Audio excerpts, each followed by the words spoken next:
କହିଲେ ରାଜା ସେ ସ୍ଥାନ ହେଉଛି ମହାନଦୀ କୂଳରେ ଥିବା ବ୍ରହ୍ମାଦ୍ରି ପାହାଡ଼। ରାଜା ସେ ସ୍ଥାନକୁ ଯିବାକୁ କୁହନ୍ତେ ବିଦ୍ୟାପତି ତାଙ୍କୁ ଧରି ଚାଲି ଚାଲି ମହାନଦୀ କୂଳରେ ଆସି ପହଞ୍ଚିଲେ। ସେଠାରୁ ଶବର ଗଲିକୁ ନ ଯାଇ ସୋରିଷ ଗଛକୁ ଲକ୍ଷ୍ୟ କରି ବ୍ରହ୍ମାଦ୍ରି ପାହାଡ଼ ତଳକୁ ଆସିଲେ। ସମସ୍ତ ସୈନ୍ୟଙ୍କୁ ସେଠାରେ ଅଟକାଇ ରାଜା, ମନ୍ତ୍ରୀ ଓ ବିଦ୍ୟାପତି ପାହାଡ଼ ଉପରକୁ ଉଠିଲେ।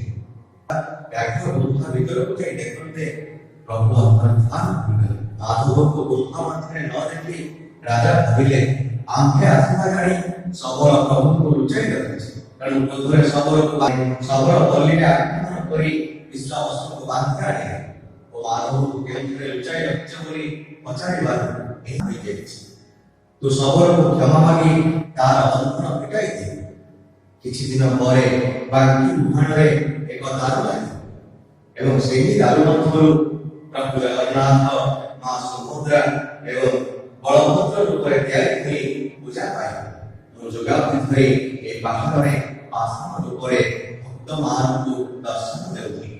ମାଧବଙ୍କର ଆଜ୍ଞା ଶୁଣି ରାଜା ଶବରକୁ କ୍ଷମା ମାଗି ବନ୍ଧନ କରିଦେଲେ ଓ ସୈନ୍ୟମାନେ ଦେଖନ୍ତେ ମାଧବଙ୍କର ସବୁ ପୂର୍ବକୁ ନାହିଁ କି ଦେବତାଙ୍କର ପୂଜା କରୁନାହାନ୍ତି। ଏ ଘଟଣା ଦେଖି ଶବର ଭାବିଲେ ପ୍ରଭୁର ହେବାରୁ ମାଧବଙ୍କ ସେବା ଗ୍ରହଣ କରେ ନାହିଁ। ଶବର କାନ୍ଦି କାନ୍ଦି ମାଧବଙ୍କ ନାମ ଗାଇ ଗାଇ ପାଗଳ ପରି ଜଙ୍ଗଲ ମଧ୍ୟରେ ବୁଲିବାକୁ ଲାଗିଲେ। ରାଜା ଇନ୍ଦ୍ରଦ୍ୟୁମ୍ନ ମହୋଦଧି ନିକଟରେ ଏକ ବିରାଟ ମନ୍ଦିର ନିର୍ମାଣ କରି ବ୍ରହ୍ମାଙ୍କ ଦ୍ୱାରା ପୂଜା କରାଇଲେ।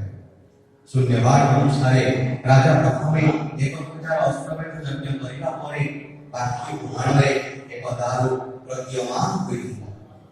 ରାଜା ଇନ୍ଦ୍ରଦ୍ୟୁମ୍ନ ଡାକିଥିଲେ କିନ୍ତୁ କେଉଁମାନେ